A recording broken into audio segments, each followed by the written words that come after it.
Hello students. आप सबका एक डेली करंट अफेयर्स की क्लास में फिर से एक बार मैं स्वागत करता हूं। पुरानी वीडियोस आपको कैसी लग रही हैं प्लीज जरूर कमेंट में बताइएगा। और हमारा पेन भी आज आ गया है, तो आज हमारी पहली वीडियो होने वाली है पेन से लिख करके आपको बताने की। इसके पहले हम पीडीएफ दे रहे थे, तो अ, उसमें थोड़ा सा मतलब इशू हो रहा था चीज़ों में।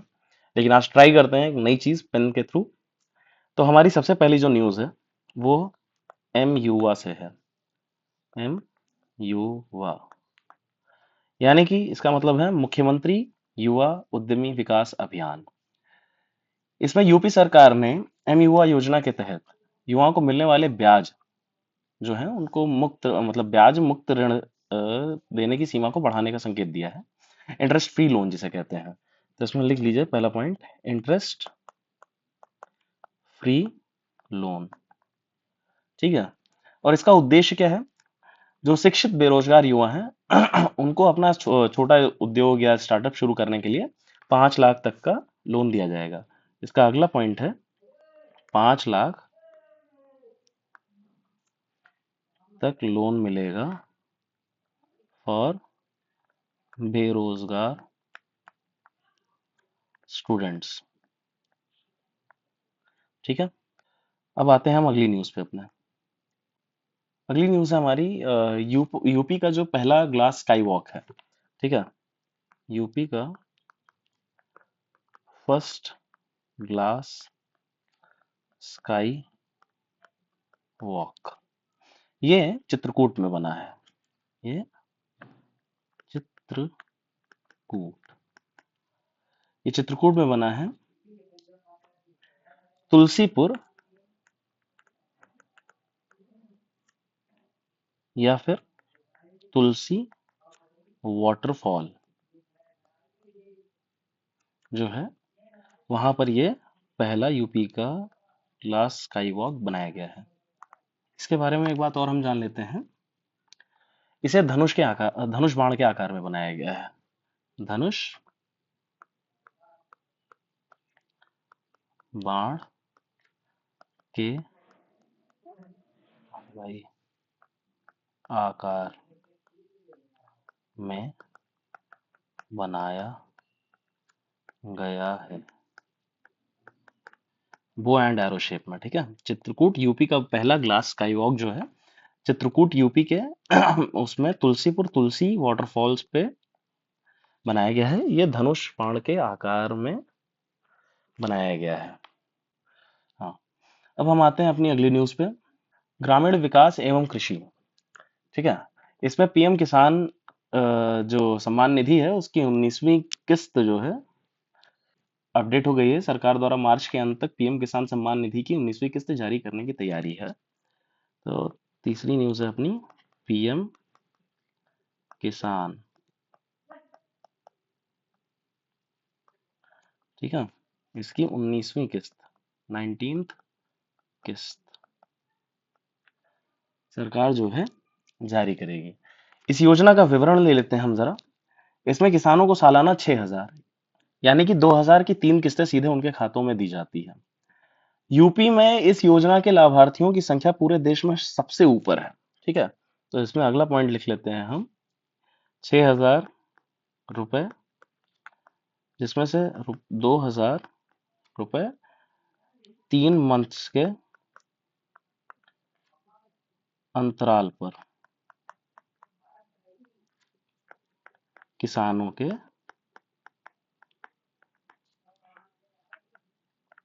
बैंक अकाउंट में जमा होगा। ठीक है। इसमें 6,000 जो है सालाना, जिसमें 2,000 हर तीसरे महीने नहीं, सॉरी सॉरी सॉरी, चौथे महीने 3 किस्तें आएंगी ना, सॉरी। इसमें जो है चौथे महीने, इसको जो है डिलीट करते हैं।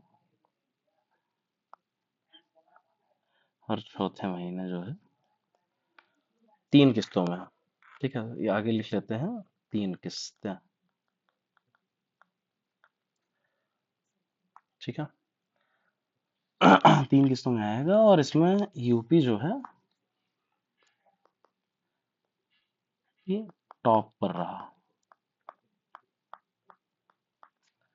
पूरे देश में। ठीक है। अब आती है अगली न्यूज, अपनी चौथी न्यूज, जिसमें हम बात करेंगे स्मार्ट विलेज मिशन की। Smart village mission. ठीक है।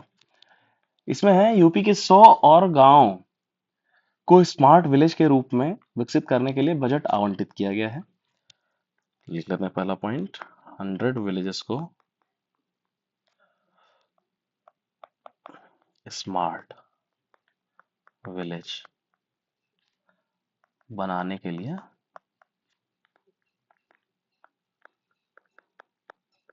बजट आवंटित किया गया है। ठीक है।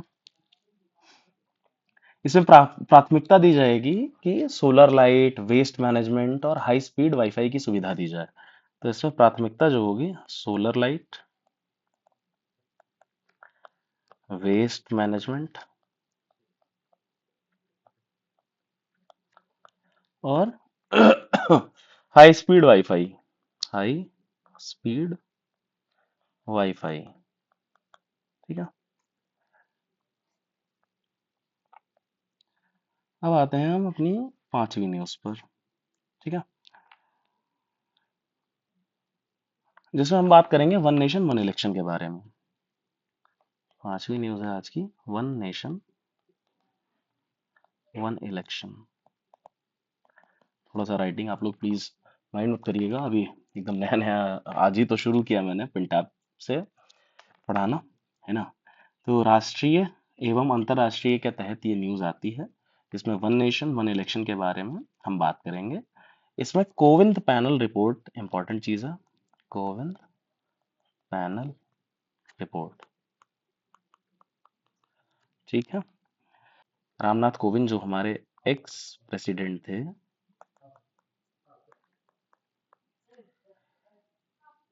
वो चेयरमैन है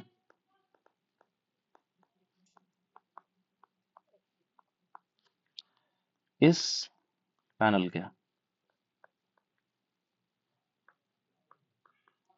ठीक है। रिपोर्ट में सुझाव दिया गया है कि लोकसभा और विधानसभा चुनाव एक साथ कराए जाएं, जिससे सरकारी खर्चे और प्रशासनिक दबाव में कमी हो। ठीक है। ये हमें सबको पता है कि जो लोकसभा है एंड विधानसभा, इसमें बहुत पैसे खर्च होते हैं। तो इसके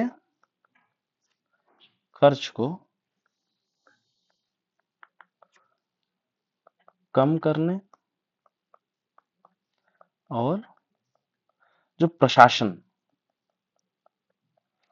पर दबाव होता है उसे कम करना है।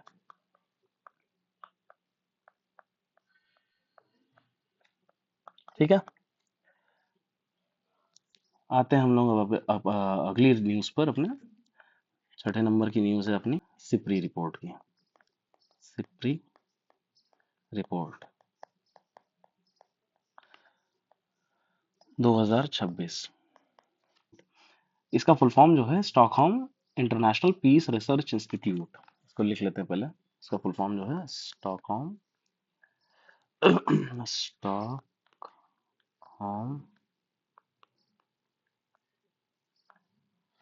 Stockholm international.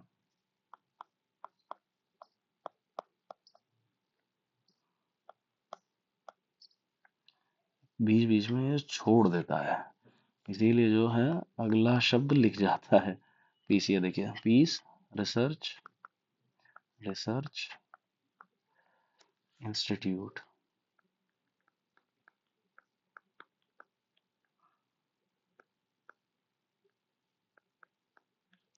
इंस्टीट्यूट इसका फुल फॉर्म है। इसकी रिपोर्ट के अनुसार भारत दुनिया का सबसे बड़ा हथियार आयातक, मतलब इंपोर्टर। ठीक है। इंडिया जो है सबसे बड़ा हथियार का इंपोर्टर बन चुका है। इस रिपोर्ट के अनुसार इंडिया जो है लार्जेस्ट इंपोर्टर है हथियार वेपन्स का।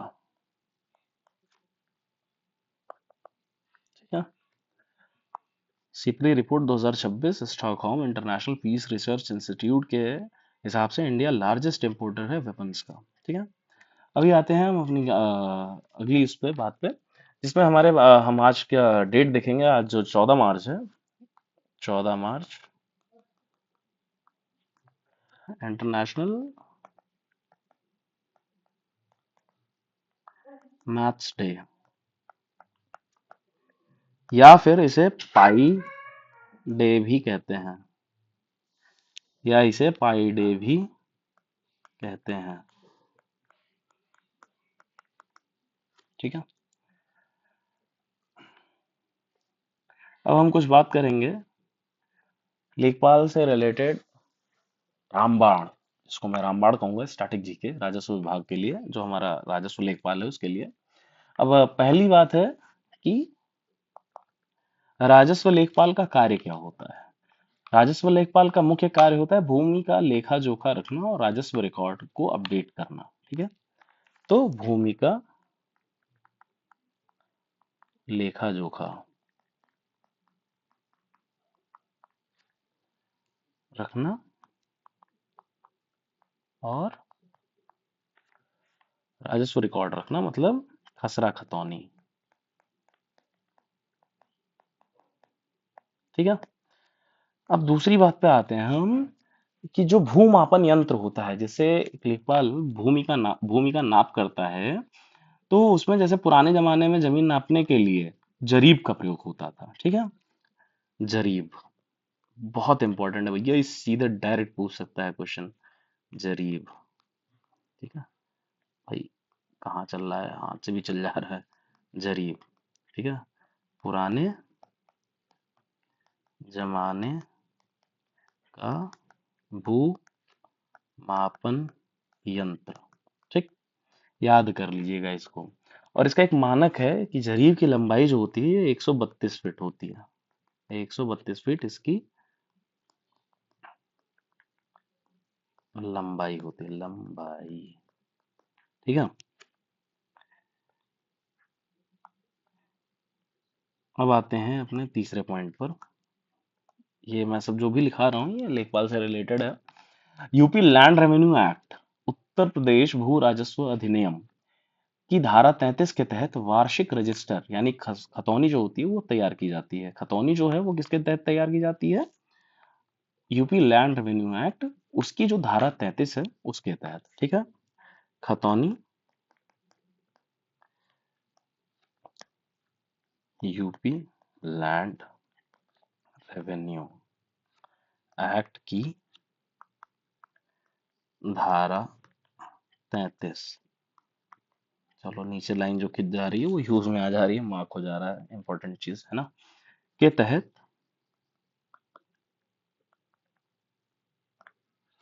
तैयार की जाती है।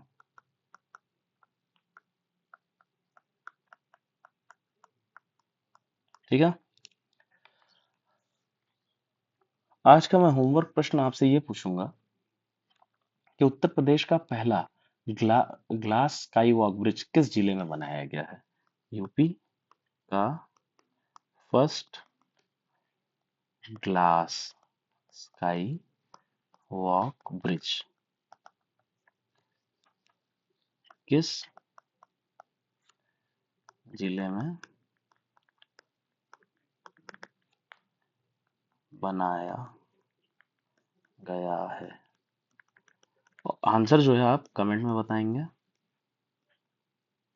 कमेंट्स में। ठीक है। और ऐसे ही वीडियोस के लिए और डेली करंट अफेयर के लिए हमसे जुड़ें, हमारे चैनल को सब्सक्राइब करें, लाइक करें। तब तक के लिए जय हिंद, थैंक यू।